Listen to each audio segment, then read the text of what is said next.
Hello everyone, welcome to Daily Current Affairs and Job Alerts channel.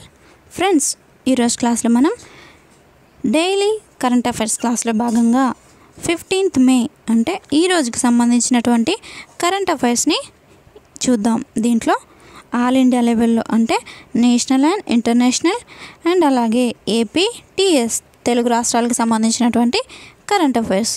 So friends, ఈ యొక్క current affairs bits అనేది మీకు ప్రతి competitive ఎగ్జామ్స్కి తప్పకుండా అడగడం జరుగుతుంది.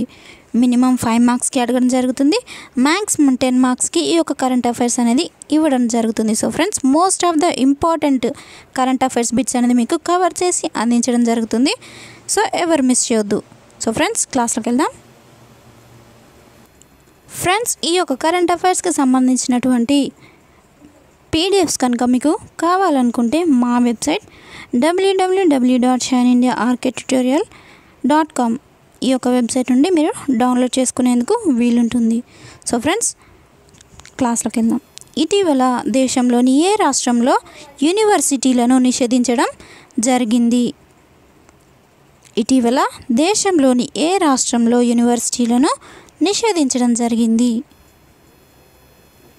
ఆన్సర్, పాక్ ఆక్రమిత కాశ్మీర్లోని యూనివర్సిటీల్లో అడ్మిషన్లు తీసుకునే భారత విద్యార్థులను యూనివర్సిటీ గ్రాంట్స్ కమిషన్ హెచ్చరించింది. ఆ ప్రదేశం భారత్లో అంతర్భాగమే అయినా అక్కడ భారత్కు చెందిన యూజీసీ అనుమతి తీసుకున్న విశ్వవిద్యాలయాలేవి లేవని వాటిలో చేరే ముందు ఆలోచించుకోవాలని సూచించింది. ఈ మేరకు యూజీసీ సెక్రటరీ రజనీష్ జైన్ మంగళవారం ఒక ప్రకటన విడుదల చేశారు. విద్యా సంస్థలు, విశ్వవిద్యాలయాలు, మెడికల్ కాలేజీలు ఇలా వేటికి UGC, AICTE, medical council of India అనుమతులు లేవని స్పష్టం చేశారు. నెక్స్ట్ క్వశ్చన్, ఎల్టీటీఈపై కొనసాగుతున్న నిషేధాన్ని శ్రీలంక మరో ఎన్ని సంవత్సరాలు పొడిగించింది? ఆన్సర్, శ్రీలంక తమిళ వేర్పాటువాద సంస్థ లిబరేషన్ ఆఫ్ తమిళ్ టైగర్స్ ఈలం ఎల్టీటీఈపై మరో 5 ఏళ్ల పాటు నిషేధాన్ని కొనసాగిస్తూ కేంద్ర ప్రభుత్వం ఉత్తర్వులు జారీ చేసింది. ఈ మేరకు కేంద్ర హోంశాఖ మంగళవారం గెజిట్ నోటిఫికేషన్ జారీ చేసింది. రాజీవ్ గాంధీ హత్యానంతరం కేంద్రం తొలిసారి ఈ సంస్థను నిషేధించిన విషయం తెలిసిందే. నెక్స్ట్ క్వశ్చన్, భారత్కు 200 అమెరికా కంపెనీలు ఏ దేశం నుండి రానున్నాయి? ఆన్సర్, చైనా నుండి భారత్కు 200కు పైగా అమెరికా కంపెనీలు తమ వ్యాపారాన్ని తరలించడానికి సంప్రదింపులు జరుపుతున్నాయని అమెరికా ఇండియా వ్యూహాత్మక భాగస్వామ్య సంఘం తెలిపింది. చైనాకు ప్రత్యామ్నాయంగా భారత్లో కంపెనీలను నెలకొల్పితే ఎలా ఉంటుందని వివరాలు కోరుతున్నాయని యుఎస్ఐఎస్పిఎఫ్ అధ్యక్షుడు సిఇఓ ముకేష్ అఘి చెప్పారు. నెక్స్ట్ క్వశ్చన్, ఐసీసీ తొలి మహిళా రిఫరీగా భారత నారీ సంచలనం సృష్టించిన రిఫరీ పేరు ఏంటి? ఆన్సర్, ఐసీసీ వరుసగా సంచలనాలు సృష్టిస్తోంది. భారత్కు చెందిన మాజీ మహిళా క్రికెటర్ ఐసీసీ అంతర్జాతీయ రిఫరీల ఫైనల్లో చోటు కల్పించింది. ఐసీసీ రిఫరీగా ఎంపికైన ఆ మహిళ పేరు జిఎస్ లక్ష్మి. వయసు 51. 3 వన్డే, T20 అంతర్జాతీయ మ్యాచ్లను ఆమె పర్యవేక్షించింది. దేశవాళీ క్రికెట్లో 2008-2009 సీజన్లో తొలి మ్యాచ్కు రిఫరీగా చేసింది. జిఎస్ లక్ష్మి ఐసీసీ మ్యాచ్ రిఫరీగా ఎంపికైన తొలి మహిళగా రికార్డు సృష్టించింది. నెక్స్ట్, ఇటీవల జరిగిన టెన్నిస్ ఫ్రెంచ్ ఓపెన్ విజేత ఎవరు? ఆన్సర్, ఫ్రెంచ్ ఓపెన్ ముంగిట సెర్బియా స్టార్ నోవాక్ జకోవిచ్కు అదిరే విజయం దక్కింది. మాడ్రిడ్ క్లే కోర్టు టైటిల్ను జకో కైవసం చేసుకున్నాడు. పురుషుల సింగిల్స్ ఫైనల్లో నోవాక్ 6-3, 6-4తో గ్రీకు సంచలన ఆటగాడు సిట్సిపాస్ను ఓడించాడు. నెక్స్ట్, నైరుతి రుతుపవనాలు కేరళ తీరాన్ని ఏ రోజున తాకనున్నాయి అని భారత వాతావరణ శాఖ వెల్లడించింది. నైరుతి రుతుపవనాలు ఈ సంవత్సరం జూన్ 4న కేరళను తాకనున్నట్లు స్కైమెట్ సంస్థ ప్రకటించింది. ఈ సంవత్సరం వర్షపాతం సాధారణంగా ఉంటుందని, జూలై 15వ తేదీ వరకు ఋతుపవనాలు దేశవ్యాప్తంగా వ్యాపిస్తాయని పేర్కొన్నారు. దీంతో పంట దిగుబడి కూడా అధికంగా ఉంటుందని పేర్కొంది. ఆర్థిక ప్రగతి కూడా బాగానే ఉంటుందని ఆశాభావం వ్యక్తం చేశారు. కొన్ని ప్రాంతాల్లో మాత్రమే అధిక వర్షం సూచన ఉన్నట్లు పేర్కొన్నారు. నెక్స్ట్ క్వశ్చన్, ఇటీవల ఏ దేశ శాస్త్రవేత్తలు గుండెపోటు సమస్యలను ముందుగానే గుర్తించే టెక్నాలజీని కనుగొన్నారు? ఆన్సర్, ప్రస్తుతం ప్రతి రంగంలో టెక్నాలజీ వినియోగం విపరీతంగా పెరిగిపోతుంది. మరి ముఖ్యంగా ఆర్టిఫిషియల్ ఇంటెలిజెన్స్ AI అందుబాటులోకి వచ్చినప్పటి నుండి అనూహ్య మార్పులు వస్తున్నాయి. ఇటీవల కాలంలో వైద్య రంగంలోనూ AI వినియోగం పెరుగుతోంది. తాజాగా ఫిన్లాండ్కు చెందిన శాస్త్రవేత్తలు హృదయ సంబంధిత వ్యాధులను ముందుగానే గుర్తించే ఓ సరికొత్త వ్యవస్థను రూపొందించడం జరిగింది. అధునాతన టెక్నాలజీతో రూపొందించిన ఈ వ్యవస్థ ద్వారా భవిష్యత్తులో వచ్చే గుండె వ్యాధులను డాక్టర్ల కంటే ఖచ్చితంగా గుర్తించవచ్చని పరిశోధకులు చెప్తున్నారు. నెక్స్ట్ క్వశ్చన్, ఇటీవల అబ్యాస్ హై స్పీడ్ ఎక్సాండబుల్ ఏరియల్ టార్గెట్ అనే డ్రోన్స్ విజయవంతంగా ఇక్కడి నుంచి ప్రయోగించడం జరిగింది.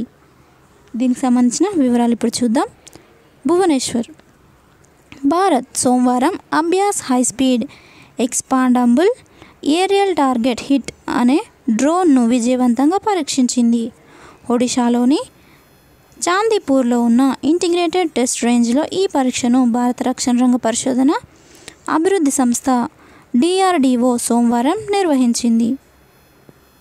నెక్స్ట్ క్వశ్చన్, ఫిజీ సుప్రీంకోర్టు న్యాయమూర్తిగా నియమితులైనటువంటి సుప్రీంకోర్టు మాజీ న్యాయమూర్తి ఎవరు? ఆన్సర్, సుప్రీంకోర్టు విశ్రాంత న్యాయమూర్తి జస్టిస్ మదన్ బి లోకూర్కు అరుదైన గౌరవం లభించింది. నాన్ రెసిడెంట్ ప్యానెల్లో భాగంగా 3 ఏళ్ల పాటు ఆయనను ఫిజీ సుప్రీంకోర్టు న్యాయమూర్తిగా నియమిస్తూ ఆ దేశ సుప్రీంకోర్టు ప్రధాన న్యాయమూర్తి CJ సుప్రీంకోర్టు అధ్యక్షుడు నిర్ణయం తీసుకున్నారు. గతేడాది తాను పదవి విరమణ పొందే సమయానికే అప్పటి Fiji CJ Justice Anthony Gates నుంచి తనకు ఈ మేరకు ఆహ్వానం అందిందని జస్టిస్ మదన్ బి లోకూర్ తెలిపారు. నెక్స్ట్ క్వశ్చన్, ఏపీ ఖనిజాభివృద్ధి సంస్థ చైర్మన్గా ఎవరు నియమితులయ్యారు?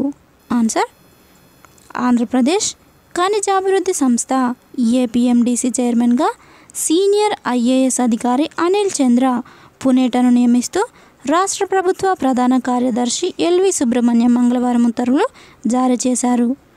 ఇంతకుముందు ప్రభుత్వ ప్రధాన కార్యదర్శిగా విధులు నిర్వహించిన పునేట ఎన్నికల సంఘం ఆదేశాల నేపథ్యంలో బదిలీ అయిన విషయం విదితమే. ప్రస్తుతం పోస్టింగ్ కోసం ఆయన ఎదురు చూస్తున్నారు. నెక్స్ట్ క్వశ్చన్, అవసరాలపై 19న జాతీయ సదస్సు ఎక్కడ నిర్వహించనున్నారు? అపరాలపై 19న జాతీయ సదస్సు ఎక్కడ నిర్వహించనున్నారు? ఆన్సర్, NG రంగా వ్యవసాయ విశ్వవిద్యాలయం, భారత వ్యవసాయ పరిశోధన మండలి ICAR సంయుక్తంగా అపరాల సేద్యంపై జాతీయ సదస్సు నిర్వహించనున్నాయి. ఈ నెల 19, 21 తేదీల్లో గుంటూరు సమీపంలోని వ్యవసాయ విశ్వవిద్యాలయంలో పరిపాలనా భవనంలో సదస్సు జరగనుంది. 19న ముఖ్య అతిథిగా ఉపరాష్ట్రపతి M వెంకయ్య నాయుడు హాజరై సదస్సును ప్రారంభిస్తారు. నెక్స్ట్ క్వశ్చన్, కొత్తగా తెలంగాణ రాష్ట్రంలో ఎన్ని ఎకో హేచరీలు ప్రారంభించనున్నారు? Friends, most of the important bit note చేసుకోండి. 10.8 కోట్ల చేప పిల్లల ఉత్పత్తి లక్ష్యం. జూలై, ఆగస్టులో పూర్తి కానున్నటువంటి ప్రక్రియ. దీనికి సంబంధించి వివరాలు చూద్దాం. రాష్ట్రంలో మత్స్యశాఖ కొత్తగా 6 ఎకో హేచరీలు ఏర్పాటు చేసింది. తక్కువ నీటిలో ఎక్కువ మొత్తంలో చేప పిల్లల ఉత్పత్తితో పాటు పోర్టబుల్ విధానంలో వీటిని తీర్చిదిద్దింది. 2 ఏళ్ల క్రిందట కరీంనగర్లో ప్రారంభించినటువంటి ఎకో హేచరీ సత్ఫలితాలు ఇవ్వడంతో ఈ ఏడాది మరో 6 యూనిట్లలో చేప పిల్లల ఉత్పత్తికి పూనుకుంది. నెక్స్ట్, భగీరథ గ్రామంలో నేటి నుంచి కేంద్ర బృందం పర్యటన. దీనికి సంబంధించినటువంటి వివరాలు ఇప్పుడు చూద్దాం. ఇంటింటికి నల్లాల ద్వారా తాగునీటిని అందించే మిషన్ భగీరథ ప్రాజెక్టు పనుల తీరు తెన్నులను కేంద్ర బృందం క్షేత్రస్థాయిలో పరిశీలించనుంది. కేంద్ర తాగునీటి విభాగం ఉప సలహాదారు రాజశేఖర్ ఆధ్వర్యంలో ప్రభుత్వ అధికారులు బుధవారం నుంచి 3 రోజులు తెలంగాణలో పర్యటిస్తారు. ఎల్లూరులోని ఇంటేక్ వెల్ను, అక్కడి నీటి శుద్ధి కేంద్రాన్ని సందర్శిస్తారు. భగీరథ నీరు సరఫరా అవుతున్న గ్రామాల వాస్తవ పరిస్థితిని స్వయంగా అధ్యయనం చేస్తారు. బృందం గురువారం గజ్వేల్ వద్ద, కోమటిబండ, ఆ తర్వాత సిద్దిపేట ప్రాంతాల్లో పర్యటిస్తుంది. నెక్స్ట్ క్వశ్చన్, రాష్ట్రంలో కొత్తగా ఎన్ని వృత్తి విద్యా కళాశాలలకు ఆమోదం తెలిపింది? ఆన్సర్, వచ్చే విద్యా సంవత్సరానికి తెలంగాణలో మొత్తం 1350 వృత్తి విద్యా కళాశాలలకు అఖిల భారత సాంకేతిక విద్యా మండలి AICTE ఆమోదం తెలిపింది. అందులో 215 ఇంజనీరింగ్ కళాశాలలు, 162 పాలిటెక్నిక్ కళాశాలలు ఉన్నాయి. మిగిలిన వాటిల్లో ఫార్మా, మేనేజ్మెంట్, ఆర్కిటెక్చర్ తదితర కోర్సులున్న కళాశాలలు ఉన్నాయి. ఈసారి కొత్తగా 15 విద్యా సంస్థలకు అనుమతి జారీ చేసింది. నెక్స్ట్ క్వశ్చన్, ఇటీవల తెలంగాణలోని ఏ పాల కేంద్రాలలో మిల్క్ ఫోర్టిఫికేషన్ ప్రక్రియను ప్రారంభించారు? ఆన్సర్, చిన్నారుల్లో విటమిన్ A, D లోపాలను నివారించేందుకు జాతీయ పాడి పారిశ్రామిక వృద్ధి టాటా ట్రస్ట్ ఆధ్వర్యంలో ముల్కనూరు మహిళా డైరీలో మిల్క్ ఫోర్టిఫికేషన్ ప్రక్రియను బుధవారం ప్రారంభించనున్నట్లు dairy general manager Marpati Mahender Reddy తెలిపారు. మంగళవారం విలేకరులతో మాట్లాడుతూ విటమిన్ A, D లోపాలతో చిన్నారులకు రేచీకటి, వంకరకాల వ్యాధి వచ్చే అవకాశం ఉందని, రోగ నిరోధక శక్తి, ఎముకలు, కండరాల్లో పటుత్వం తగ్గుతాయని జాతీయ ఆహార భద్రతా సంస్థ సర్వేలో వెల్లడైందని తెలిపారు. జాతీయ పాడి పారిశ్రామిక వృద్ధి టాటా ట్రస్ట్లు మిల్క్ ఫోర్టిఫికేషన్ ప్రక్రియ ద్వారా A, D విటమిన్లు ఉన్న పాలను అందించాలని రాష్ట్ర స్థాయిలో Nalgonda Mother Dairy, Warangal urban జిల్లాలోని ముల్కనూరు మహిళా డైరీలను ఎంపిక చేసినట్లు తెలిపారు. నెక్స్ట్ క్వశ్చన్, ఆదర్శ పాఠశాలల్లో కంప్యూటర్ కోర్సులు ప్రారంభించిన తెలంగాణ విద్యాశాఖ కార్యదర్శి ఎవరు? ఆన్సర్, రాష్ట్ర వ్యాప్తంగా వచ్చే విద్యా సంవత్సరం నుంచి ప్రయోగాత్మకంగా 3 ఆదర్శ పాఠశాలల్లో మోడల్ C++, పైథాన్ కంప్యూటర్స్ కోర్సులను ప్రవేశపెట్టాలని విద్యాశాఖ కార్యదర్శి డాక్టర్ బి జనార్దన్ రెడ్డి ఆదేశించారు. 10వ తరగతి ఫలితాలపై ఆయన మంగళవారం మన టీవీ ద్వారా ప్రధానోపాధ్యాయులు, DEOలతో సమీక్షించారు. ఈ సందర్భంగా మాట్లాడుతూ మారుతున్న కాలాన్ని బట్టి పాఠశాల స్థాయి నుంచే విద్యార్థులకు కంప్యూటర్ విజ్ఞానాన్ని అందించాలన్నారు. సో ఫ్రెండ్స్, ఇది ఈరోజు 15 మే 2019 అంటే ఈ రోజుకి సంబంధించినటువంటి కరెంట్ అఫైర్స్, జాతీయం, అంతర్జాతీయం మరియు రాష్ట్రీయం అంటే తెలుగు రాష్ట్రాలకు సంబంధించినటువంటి కరెంట్ అఫైర్స్ అనేది మీకు అందించడం జరుగుతుంది. సో ఫ్రెండ్స్, ఇలాగే రోజు మీకు కరెంట్ అఫైర్స్ అనేది అప్డేటెడ్గా అందించడం జరుగుతుంది. ఈ యొక్క కరెంట్ అఫైర్స్ క్లాసెస్ అనేది ప్లేలిస్ట్లో కూడా ప్రొవైడ్ చేయడం జరుగుతుంది ఫ్రెండ్స్, చెక్ చేసుకోండి. అండ్ వీటికి సంబంధించినటువంటి పీడిఎఫ్స్ కనుక మీకు కావాలనుకుంటే మా వెబ్సైట్ www.shineindiarktutorial.com అనే మా యొక్క వెబ్సైట్ నుండి డౌన్లోడ్ చేసుకునేందుకు వీలుంటుంది. త్వరలోనే డిస్క్రిప్షన్లో కూడా లింక్ ప్రొవైడ్ చేయడం జరుగుతుంది ఫ్రెండ్స్. నా క్లాస్ కనుక మీకు నచ్చినట్లయితే లైక్ చేయండి, షేర్ చేయండి. కొత్తగా నా ఛానల్ని చూస్తున్న వాళ్ళైతే సబ్స్క్రైబ్ చేసుకోవడం మర్చిపోవద్దు. బెల్ ఐకాన్ని క్లిక్ చేసినట్లయితే నా యొక్క వీడియోస్ మీరు నోటిఫికేషన్ రూపంలో పొందుకోవచ్చు. Thank you friends, thank you for your time. Have a nice day. Bye.